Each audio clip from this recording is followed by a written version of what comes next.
سیدھا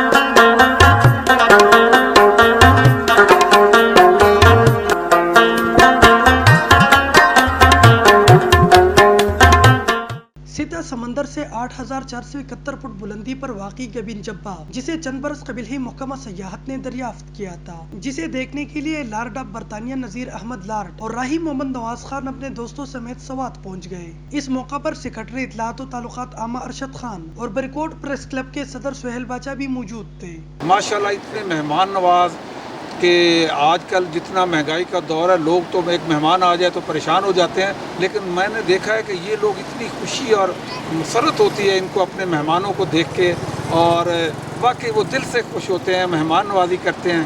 میں بہت امپریس ہوا ہوں۔ سوات کو جہاں منی سوئٹزرلینڈ کا لقب ملا ہوا ہے، وہیں یہ تاریخی اعتبار سے ہمیشہ ہی پاکستان کی دلکش وادیوں میں منفرد اور اعلیٰ مقام کی حامل رہی ہے۔ I'm delighted to be here in Sabat.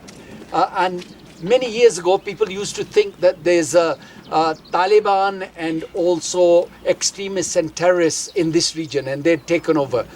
I came here about 10 years ago. The Pakistan Army had cleared all that. And it was safe then. Actually, I stayed overnight. But I've come this time all alone, without any police, without any army. And I'm delighted to say that it's safe, it's secure. People are doing their normal business. In fact, there's more activity, economic and social activity in this valley, in Swat Valley, than in many other parts of Pakistan. And in particular, these times when people have been very depressed because of COVID-19 and because of other economic situations. So I congratulate the provincial government and also the national government for making this area secure, but also providing opportunity for tourism. حسین وادیوں میں شمار ہونے والی وادی سوات اپنی منفرد خوبصورتی، بلند و بالا برف پوش چوٹیوں اور جا بجا بکھری خوبصورت اور دل فریب نظاروں سے دنیا بھر کی سیاحوں کو اپنی طرف کھینچ لاتے ہیں۔ وادی سوات کی خوبصورتی کو سیاح اپنی کیمروں میں قید کر کے اپنے ساتھ لے جاتے ہیں۔